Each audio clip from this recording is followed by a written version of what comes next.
Okay, so welcome to day 3, Wednesday's reflective seminar.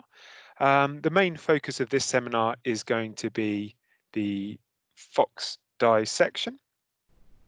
So let me get up my slides.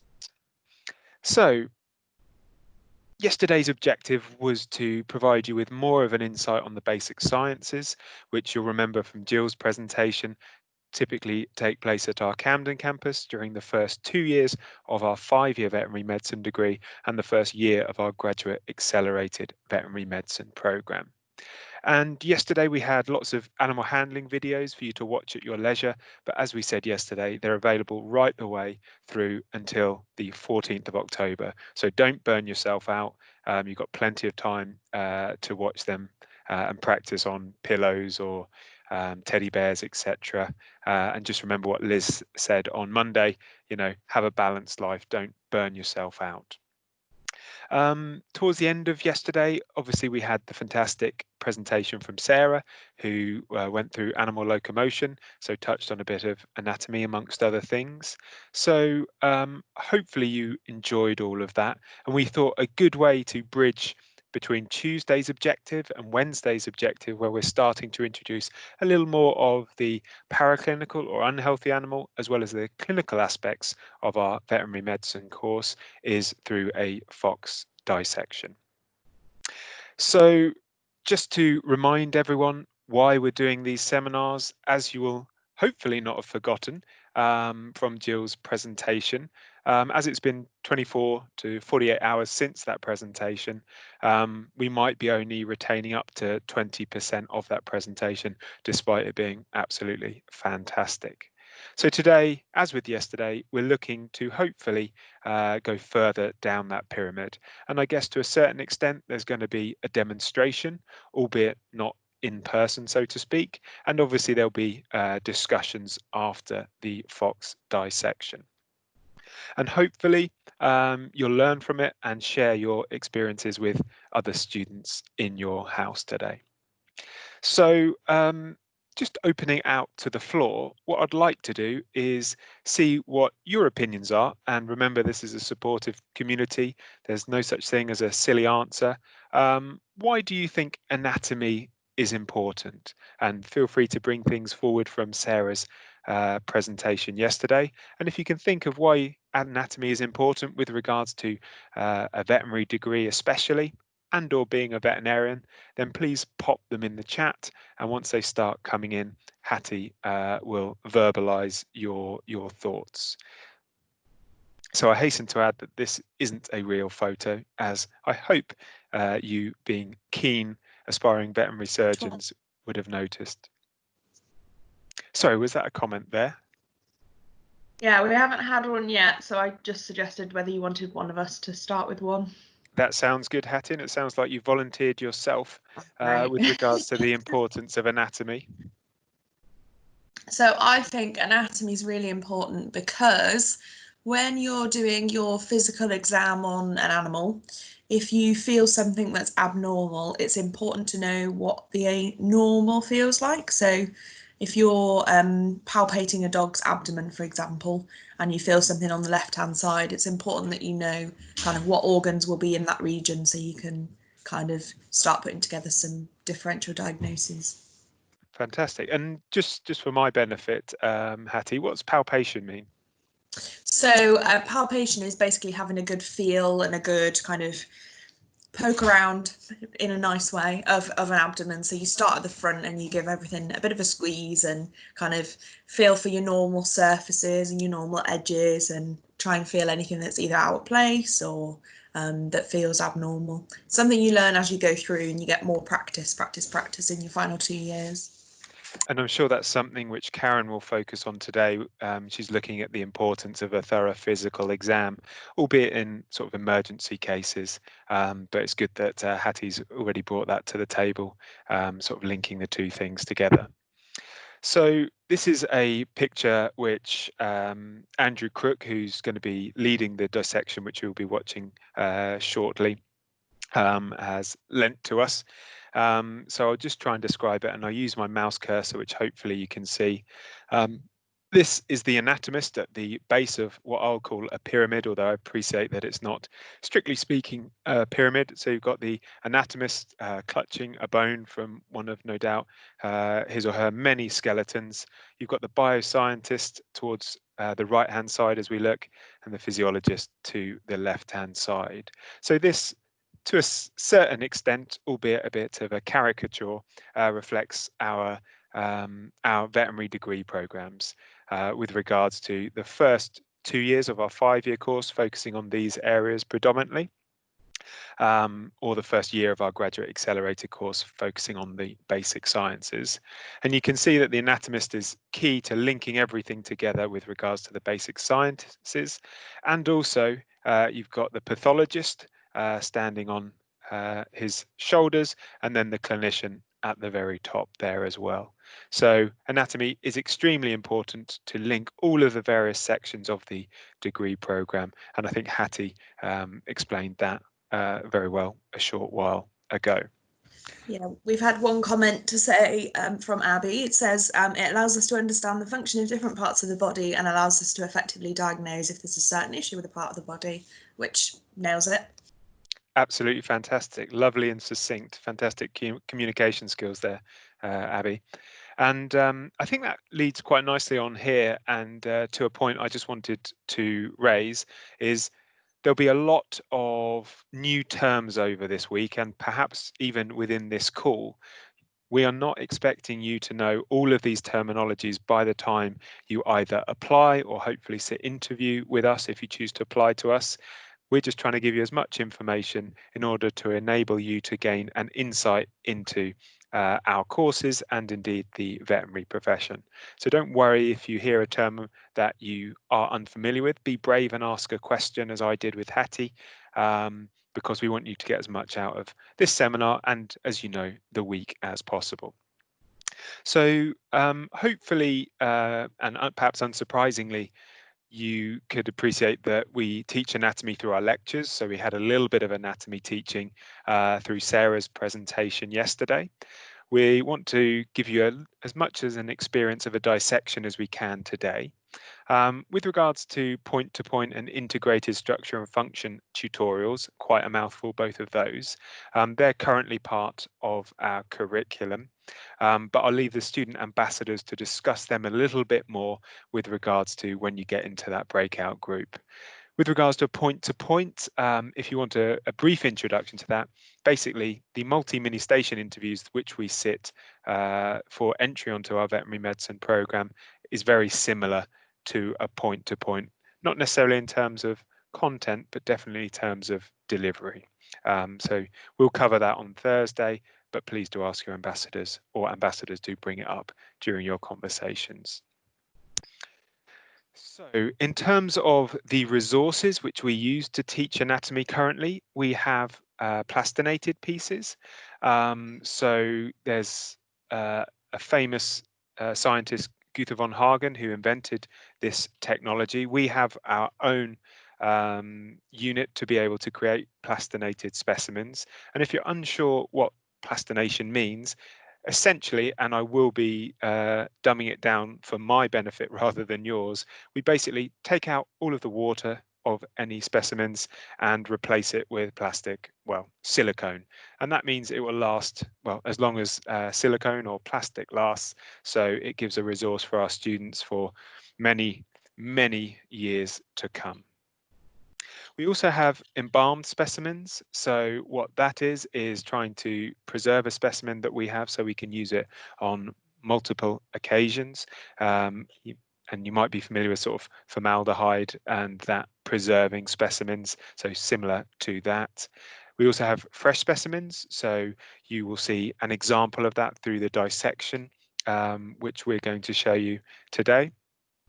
As well as we have lots of skeletons and lots of bones, as no doubt you would expect. And having seen that caricature of Andrew, he was clutching a bone from one of his skeletons as well as radiographs. And you might have already watched the pre-recorded content from a couple of days ago where we had some canine radiographs. So all of these resources we use to teach anatomy. And with regards to our dissections, we tend to do this within our dissection lab based at our Camden campus. Interestingly enough, this is also where we typically, obviously subject to COVID, hold our student interviews within the UK. So you can see that the groups are between 4 to 5, or some groups maybe up to 6. So one of the reasons we've split you into these seminar groups or houses, not only to collaborate and develop your team working skills and learn from one another, but because it will prepare you for these smaller group teachings which you will have in the course. And as part of the assessment process, we currently have a group task where you are in groups of around 6 students. So everything that we're doing throughout the summer school is to prepare you for the course and also the application process as well. So the one thing I want to really highlight today is when you're in an educational institution such as the Royal Veterinary College, you go to your locker, put on your lab coat. For reference, the students are wearing white, and you can see the academic members of staff, of which there are 4 in my view at least, with a more crimson or burgundy lab coat. And I can't see Andrew in this picture, so he's probably taking this photo rather than being in shot. So going back to my introduction, yeah, you're at the RVC, you've put on your lab coat, you've walked through our anatomy museum, and you enter our dissection lab. Mentally, you're in the mood or focused on learning. However, at home, you're probably in a very familiar environment, whether it be a bedroom, a study, you might be in your student halls, you might be at a coffee shop, so on and so forth. You're not quite in the same mentality. So I'm going to invite Jordan now to speak with her camera on and audio on, just to give you guys a little bit of an insight with regards to her earliest memories of perhaps her first dissection, and how it might have been a bit unnerving at times, as well as the benefit that it's provided to her throughout her studies, right up until graduation, and I'm sure beyond as well. So Jordan, are you there? I am indeed.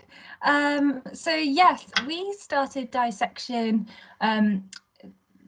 pretty much your first term at university, and you're split into groups of 4, and that's because they set up the kits so that there's 2 scalpel blades per group, so then 2 people can actually do the dissecting and 2 people could be assisting, and then you change roles. Initially, the staff are great. So in terms of before you get going and before you actually see a specimen, we have a full induction into the dissection room lab. So you're really prepared sort of mentally before actually seeing your first dissection. You're not just thrown in with no information. They're really good at easing you in, and they're really supportive. So if anybody does feel a little bit faint and things like that, then they're so supportive, and they really prefer that you talk to the staff and let them know how you're feeling, and they really are supportive. Yeah, so it is so different to what you've seen before. I think most people have been on work experience in vet practices before they come to vet school, and they might have seen an operation, but it is quite different because the specimens are preserved.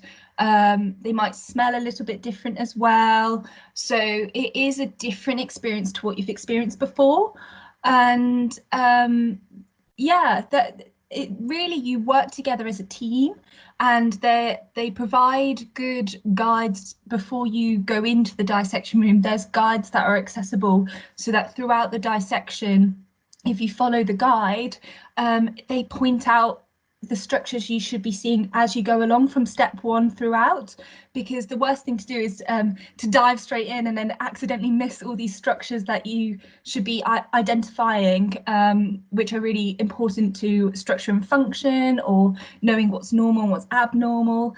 And occasionally you will find abnormalities, and it's really good to communicate that with the staff, because by nature, you might find, particularly maybe with younger specimens that are newborns, you will find special anatomy that's unique to newborns and young animals that develop over time, and then you will not identify them in your older species.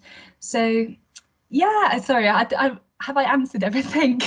I think so. Yeah, it's very insightful, and I'll just pick up on one of the comments you made, Jordan. You mentioned about fainting, and I've been at the REC over 12 years now, and Yes. there's always going to be, especially in your first dissection, some students who feel a little bit unwell and may well, feel faint, not necessarily faint, but some students do. And similarly, I remember a couple of years ago, I was in surgery, so with students in their 5th year in the Queen Mother Hospital for animals at our Hawkshead campus, and similarly there, some students felt faint, and it was just as Jordan mentioned there, it's a team, so the person verbally said, look, I'm feeling faint, so that that student removed themselves from any danger, and obviously was supported so that they weren't just by themselves in a corridor or anything like that. I was going to just mention about that just before Hattie has a comment. I found that as I went on, I knew what to expect, and I sort of had little tricks to sort of help myself. So for me personally, I have quite a sensitive sense of smell, and my eyes water quite easily. So I would usually wear my reading glasses. That they're not just for reading, they're just for general sight. So I'd wear my spectacles also in the lab, and there's also safety goggles and things like that there as well. But yeah, sorry, I let Hattie and you guys carry on. We just got a couple of questions really. So I'll do Philippa's first. So she's asked, is it a major problem if a veterinary student continuously feels faint during these? From my personal experience, I actually really struggled with this in my first year, in that I felt faint quite a lot during dissections. And I think you actually get more and more used to it as you go along. So the room's quite nice, they've got air conditioning, so it's cool in there, you're never feeling too hot. Have a sugary drink before you go in. If you are feeling unwell, just let the staff know, they're really good at helping. I found that, I fainted once while we were in theatre in our last year of uni, but you learn little tips and tricks along the way. So while you're in theatre, you're advised to take off one shoe, stand on the cold floor, and it really does help. So you do get used to it as you go along, and it gets easier. And then we've had another question off Janashine, who says, is there any regulation on various species which can be dissected? I think it's maybe one for Andrew. Potentially, yeah. I would say in terms of everything that we receive, it's either donated or through ethically sourced methods, as Andrew will mention at the top of the dissection. So I'll say what we typically dissect, and Hattie and or Jordan will come in and say, oh yeah, we also had this. So typically it tends to be dogs, greyhounds especially, foxes, as you will see shortly, and I think later on in the course you tend to see some farm animals, but that tends to be more sort of post-mortem than a anatomy dissection. Is there anything I missed that you would like to add, guys? Keisha's just asked sources of the animals. So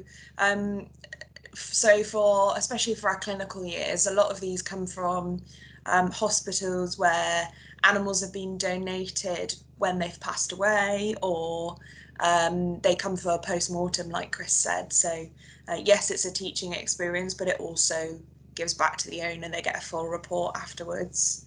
And just to build on some of the methods which I mentioned we teach through, it's not just a case of all of the donations that we have are dissected and that's it. Those really perhaps more unusual things are most likely to be plastinated, so that not just that year of students, but probably the next 50 plus years. In our anatomy museum, we've got pots going back to at least 1960s, 1970s, and they're still being used by our own students today. We do occasionally get some donations from zoos, so we have done, typically we use them for more larger scale dissections, and we'll follow any sort of procedures with regards to what we can use that educational resource after the dissection if we choose to use it as that. But I think it links nicely to what Nick was mentioning yesterday, some of the rules and regulations, but obviously we're not testing on these animals. As Hattie said, it's being used for educational purposes, and typically it will be, well, no, it will always be sourced ethically. And sometimes we get owners donating their animals to our students after hopefully a long life. And we've got our Beaumont Sainsbury Animal Hospital at Camden, which will donate, as well as our own facilities as well. So we mentioned at the end of Nick's presentation that we're going to sort of challenge you, but remembering Liz's presentation, come with an open mind, ask those inquisitive questions, which have been fantastic, and also open eyes. But if you are feeling unwell, then please don't feel that you have to watch the entirety of this forthcoming dissection. Hattie and or Jordan, is there anything else you wanted to add before we get to Andrew? Yeah, just mentioning about the type of species, you covered it great, and you mentioned even the exotic ones. And I was just going to mention that there's an anatomy club on Wednesday afternoon, so we don't have any teaching scheduled time on the timetable on Wednesday afternoons, and usually the anatomy team will email across what special things they have in that week. I don't know if you mentioned anatomy club, and yeah, that's where you can find all sorts of different species as well, things that you wouldn't be taught as a year group, things like terrapins and tortoises and turtles and British wildlife, which is really cool as well. Yeah, that's a really good point, the Anatomy Club. And I know I think definitely the last 2 years, the winners of the Anatomy Club sort of competition, which typically they have twice a year, the winners and sometimes even, you know, the secondary placing students, their dissection will be immortalized through that plastination process, so that whilst they've benefited and learnt about those animals through Anatomy Club, they've also will be able to help teach other students in future. Okay, I think it's probably a good point to remind everyone with regards to the social media policy, and I'll thank Jordan and Hattie for their contributions a second ago. So absolutely fine, as we said earlier on in the week, to share your experiences of the summer school. But please don't share any teaching content, and obviously that includes this dissection amongst other things. So what we thought would be good is if we just go through sort of what you found interesting as a house, anything you might have found surprising, and or anything else which you might have talked about. So I think I went alphabetically yesterday. So what I might do today is go in reverse. So can I ask Tori to unmute herself and put her camera on, if you are the designated spokesperson, I am and just actually share with not. us. We've Oh, okay, got a fantastic. volunteer from our group. Fantastic. So, Scott So, should be. is it? Did you say it was Scott? Sorry. Yes, it is. Fantastic. So, Scott, if you don't want to put on your camera, that's absolutely fine. Audio is absolutely terrific. What did the house speak about? Just about the dissection. Okay, and was there anything particularly So interesting that you found or your housemates found? we were talking about how like this was the first time most of us had seen like a full animal.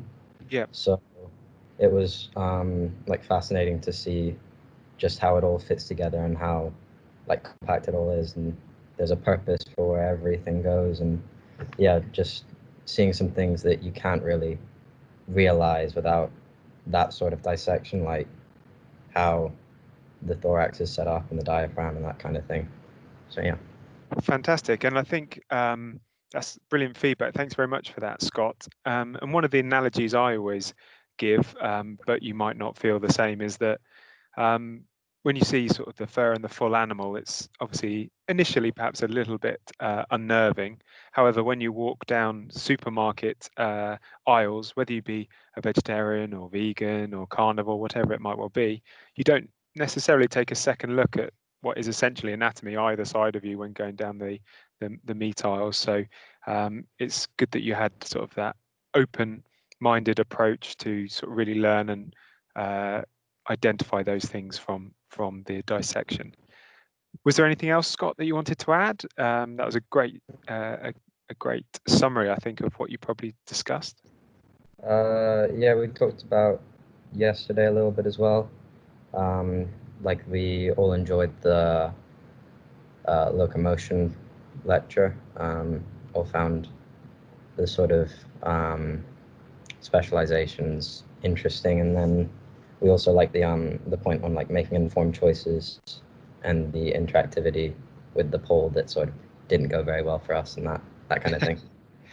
So we're not assessing you, so it's again going back to that open-minded approach, the fact that some people did have their views challenged and were open to listen to that. Whether or not their views changed is absolutely fantastic. That's what we asked of you all. That's what we ask of our staff and students at the RVC. So thanks very much, Scott, for that feedback. That was absolutely fantastic.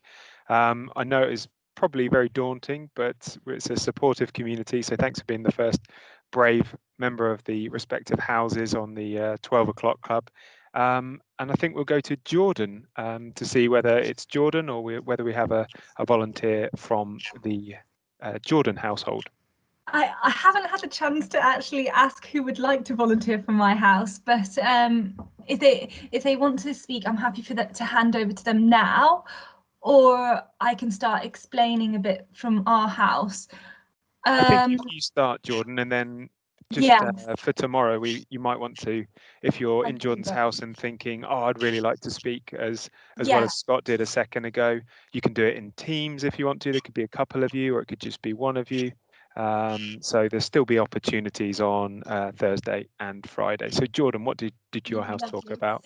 Yes, so we had some really great observations. There was things that people had noticed and were curious about, and why some changes had happened. And I think it was interesting to discuss changes between what is natural death and what is normal, and we had discussions like this based on particularly about blood clotting after death, particularly why is the blood in the heart so clotted as opposed to blood in other areas of the body that you could see in the video. So people had really taken note of these differences, and that was brilliant. And very open-eyed, as Liz would recommend.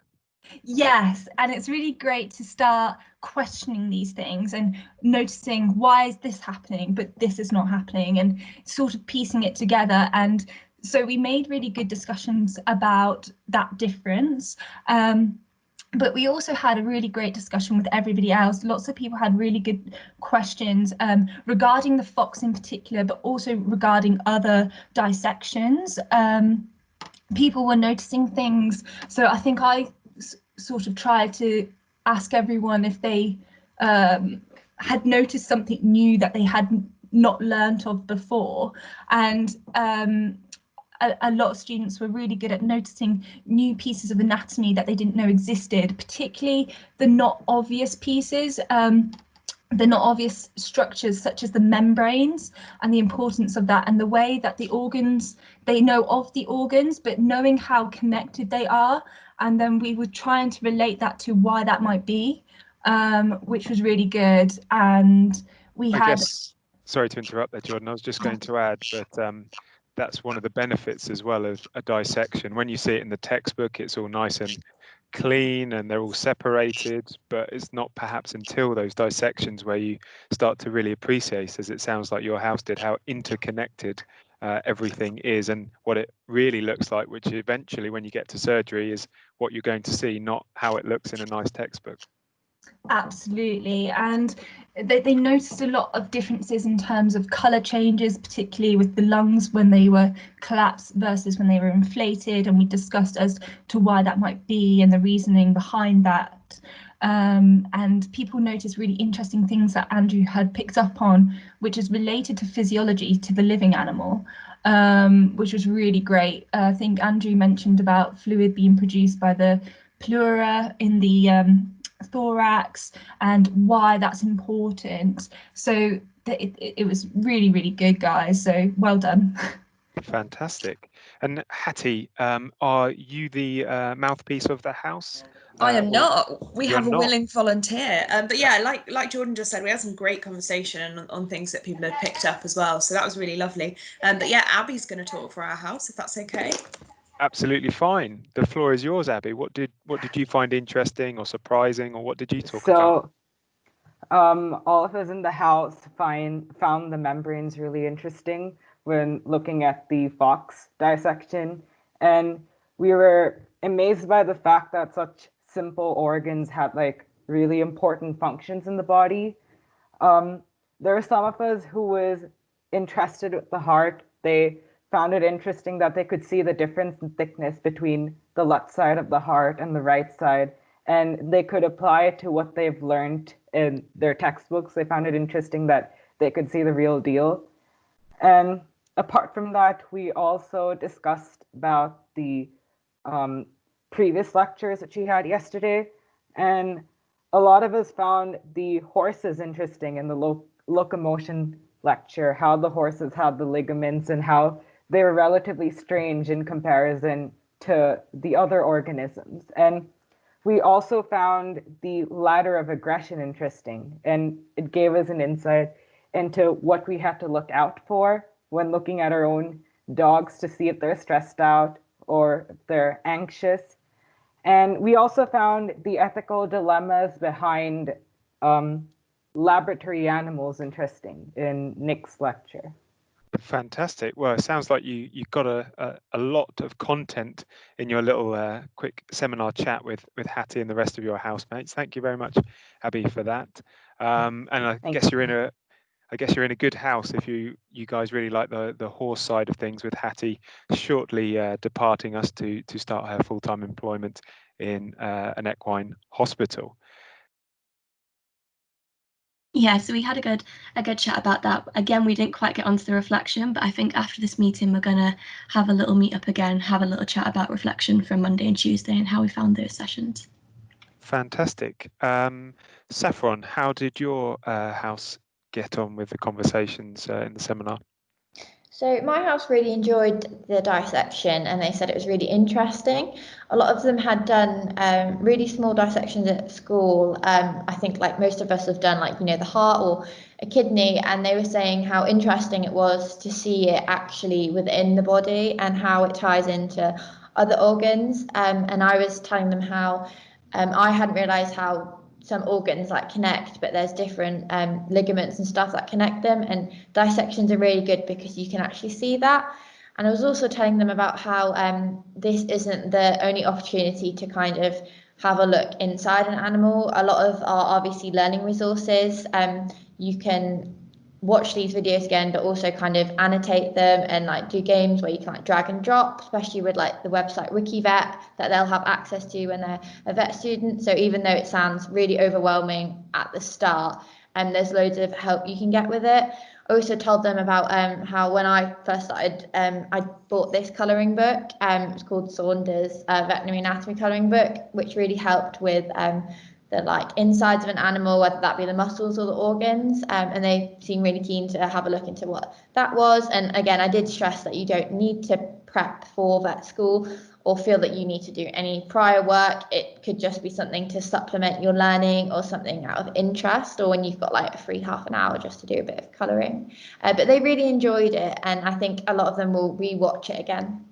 Fantastic. And I think you touched on something with that colouring book. It could almost be a bit of mindfulness for some people rather than necessarily learning. And I think just to re-emphasise what Saffron and Saffron's house has discussed, at applicant stage, we're not expecting you to know all of the information that we have shared with you throughout the summer school. If you remember what Jill said, academic curriculums across veterinary schools have very much changed over the last number of years. So it very much used to be try and learn everything.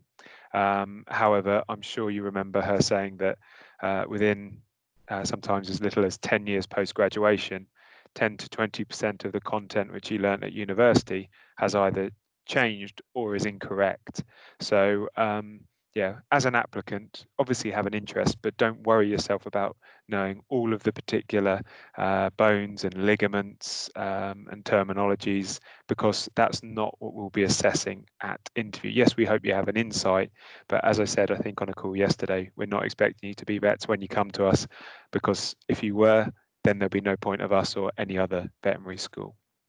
Francesca, what conversations were you having in your group? So we had similar conversations to Saffron and Sophie.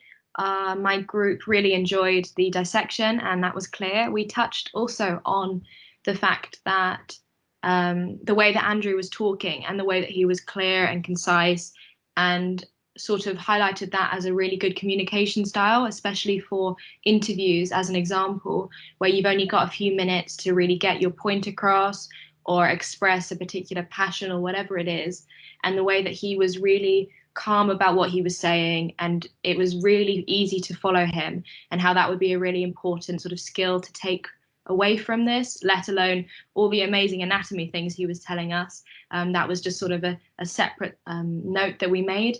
We also spoke about yesterday's sessions, and I was really impressed by my house and the way that, and all the different bits of information they'd taken away from the teaching we had yesterday, especially at Monday's sessions, especially what Liz Chan had been saying about the importance of accepting what your client wants and not necessarily what you want to do, and sort of accepting those differences, but making the most out of them and not being frustrated and feeling like you can't accomplish anything. I was really impressed by the way that my house took that information, and they've taken it on board.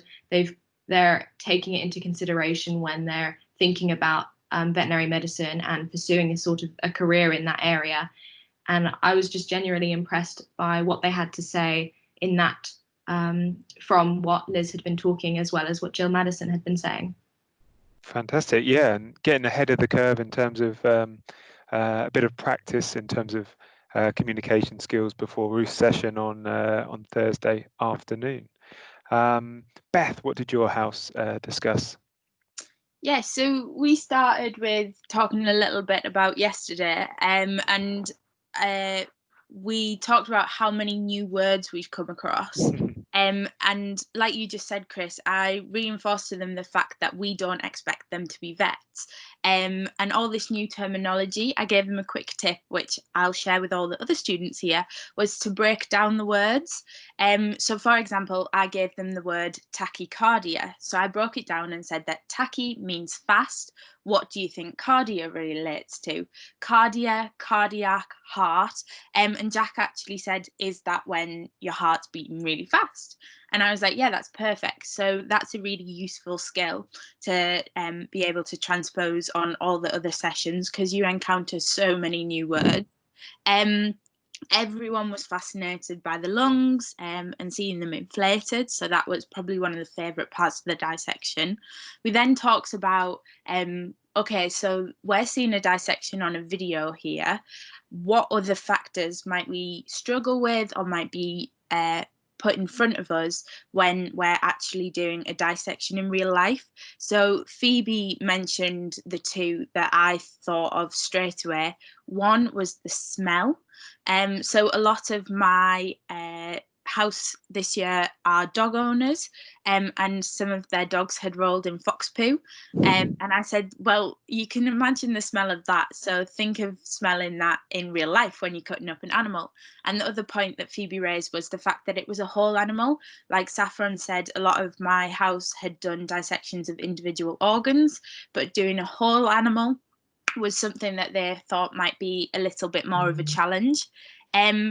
Interestingly, Alex had recently visited an abattoir, So that was something that we talked about, and we were also able to draw on some of the skills that we're going to focus on later in the week about seeing two sides to the story. So why we might want to go to an abattoir, but why we might not want to, why we think some people might think that dissections are a good thing, why some people might not understand why we use dissections. And then finally, we talked about well, I said, what did your family say when you said that you wanted to be a vet? And straight away, I knew that Sophie had the thing in mind that I was talking about, because she said, well, my uncle said that you do realise that you are going to have to euthanize animals. And we discussed the fact that this is a job, and a part of the job is perhaps euthanizing animals, but that we can take everything step by step, and maybe becoming comfortable with dissections is just one step into realizing the role of a vet, and perhaps then leading up to something like euthanasia that is no doubt a challenge, but we can kind of trickle feed ourselves the exposure of these challenges to make it a lot more manageable overall. So a really good session from everyone in my house. Fantastic, Beth. And I'll just highlight to everyone on the call, we'll have Zoe, the graduate who joined us on Monday's sort of introductory session. She'll be joining us on Friday from 10 a.m.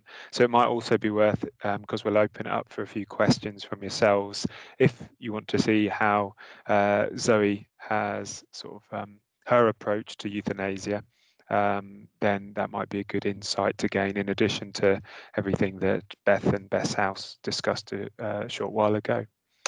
Adam. Yep, so we had quite a nice chat. I think everyone's really enjoying what we've done so far. I'm actually going to hand over to Meg from my house to discuss and relay what we discussed, if that's okay with her still.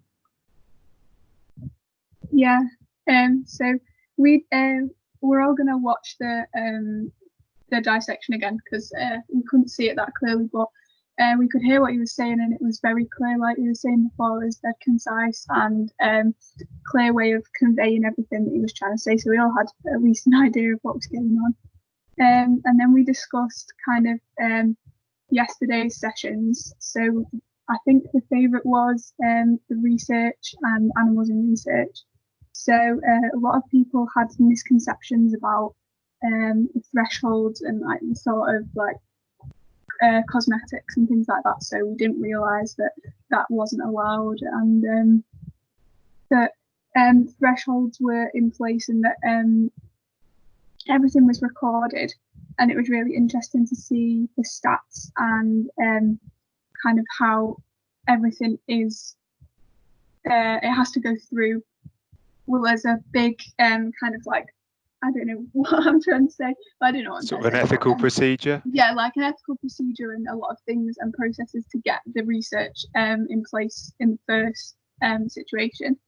And then locomotion was something that not many of us knew about, and it was just interesting to see and kind of how everything worked and the differences through evolution that had created different ways of animals locomoting.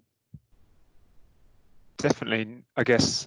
Thanks, Meg, for being brave and being the first student to sort of feed back. I'd encourage Meg and all of the other participants within these houses, if you feel brave enough to do that sort of tomorrow or subsequent days, please do, and you can do it in pairs if you want to. So you'll no doubt be nervous, and I'm sure you were to a certain extent, Meg, before you spoke, but as we say, it's a supportive community. And I was just going to add on to what you were saying about the interesting in terms of evolution, and I guess it links a little bit back to how we're perhaps not forcing evolution a different way, but I can't think of a better way to put it with regards to her example of pugs and other I guess aesthetic breeds that we're trying to continue, and how, you know, there's that contrast there. But yeah, I found and always do find Nick's session incredibly insightful, and it's clear that you came with an open mind, because in such emotive topics such as animals in research, and also with regards to this seminar with a dissection, it's very easy, as Liz mentioned, to have that sort of anger emotion, because it's very personal. but it's clear that you, and it sounds like all of the members of the houses sort of took that on board, came with open-minded approach and open eyes as well. So I just want to say really well done to everyone for today's session. What we just wanted to finish up on was to hear from you whether sort of Tuesday's content was interesting, whether there's anything surprising, and that can also include potentially today's if you discussed that, and or the dissection, and or anything else which you talked about. So I think yesterday I went alphabetically, so I'll go reverse order today. Sarah, I don't know whether anyone in the Sarah Lewis house was brave enough to put themselves forward to sort of talk about things which you talked about in your breakout seminar session, or whether you're the mouthpiece today. No, I had two brave volunteers. So I had Savannah and Annabelle. Fantastic. So Savannah and Annabelle, please do feedback to the whole group what you discussed today. Obviously, you'll need to unmute yourselves if you are muted. If you want to put on your camera, that's fine. But if you don't want to, that's also absolutely fine.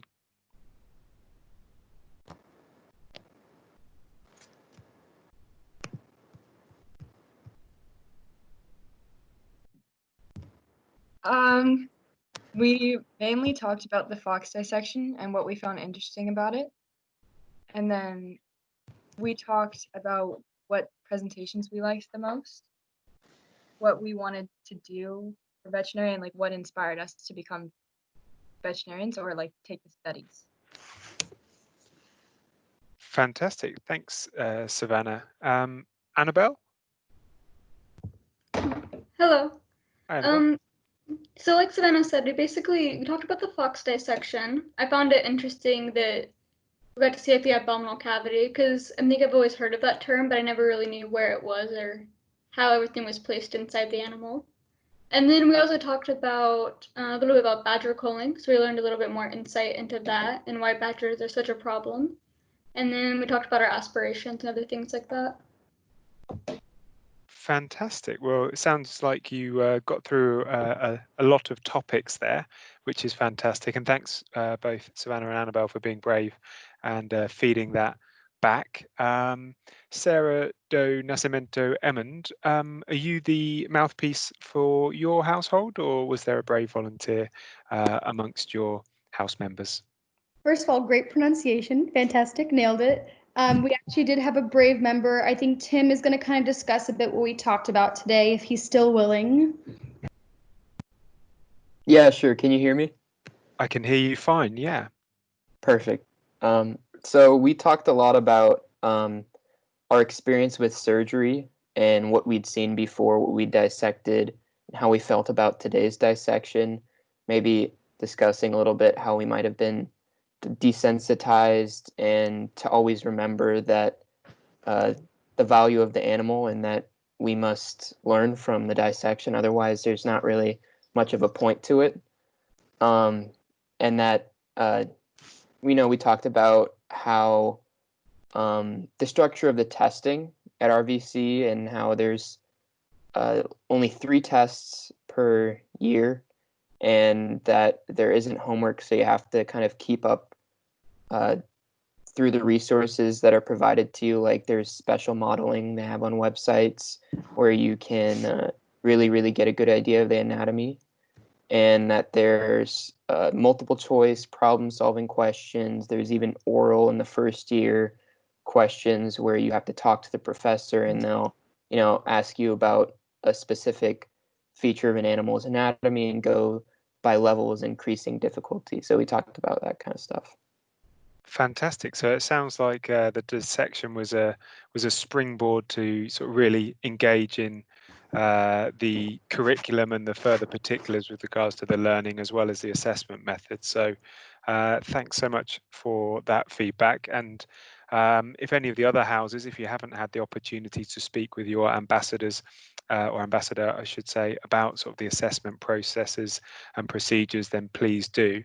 What I'll say off the bat, and this may well have been covered in Sarah's seminar, the grading with regards to university is typically very different whether you're coming from high school and or whether you're coming from university, by which the headline that I want to sort of put out there for you to discuss in your chat functionality is you might be used to getting sort of maybe 70, 80, 90% at the moment, whereas within the RVC, it's not to say you lose any of your knowledge, but typically you're looking at maybe 50, 60% is a fantastic grade. So that's a bit of an acclimatization for all students coming to the RVC, no matter where their prior education was. So moving on to Chloe's house. Is it yourself, Chloe, or is there a brave volunteer? No, we've got two. They weren't so much volunteers as they were healthily pushed out of the nest a little bit. So Eining and Lucy are going to tell us what we chatted about. Fantastic. Do you know who's going first? I think Lucy's going to talk about the dissection. Okay, over to you, Lucy. Can you hear me? Can you hear me? Yeah. Yeah, we can hear you fine. We talked about how some people that had done dissections before, the bladder looked like a different colour. Like it was a bit like darker and greyer because it had like been dead for a bit longer. And then most of us were quite surprised about the little bit of the plasma membrane that separated the two sides near the lungs. Like we weren't expecting that to be there. Fantastic. Well, thanks very much for that, Lucy. We were mentioning, I think slightly earlier, it might be another seminar, how the difference between a textbook and actually seeing it for real, and sometimes that can be very insightful. As I think Tim mentioned, it's about being respectful for the animal in those particular conditions. And was it Aining is also going to give us a bit of feedback as well? Yes, and we talk about like what kind of lectures do we like and what is our thoughts on the lectures. So we all agree that the chat function that we have for the lectures is very useful to ask questions and just to have like a discussion on the topics. And we also agree that it is very helpful that we can have someone who is really professional to talk about the topics just in general. And we also like that the lectures is not only focused on the academic side, like only on the clinical part of the veterinarian science, but also other topics. Yeah. Fantastic. Well, we're glad to hear that you and your house are enjoying it, and we hope that goes for all of the houses. So thanks very much for engaging and being brave and feeding back. Even if you were pushed out of the nest a little bit, I'm sure you feel hopefully very empowered after feeding back. And I hope you found it wasn't as bad as you perhaps thought it was, and will encourage other members of your house to hopefully give us a bit of feedback next time. So I've added these resources to the main chat, but I thought it might be worth just going through them. If you are really interested in animal anatomy, then you might want to visit the online Veterinary Anatomy Museum. Similarly, we have an RVC resource with regards to horse anatomy. So if you really enjoyed Sarah's session yesterday, as well as the dissection that you've just viewed, you might want to click on that link because that's extremely informative. We also mentioned about balance, so making sure you don't burn yourself out by consuming all of these resources and or trying to learn about all of the content on these resources in one sitting. The Saunders Veterinary Anatomy colouring book is a favourite of many student ambassador. It can be a bit of sort of mindfulness, a bit of a cathartic release, if you will, as well as somewhat, well, very educational as well, but perhaps subconsciously.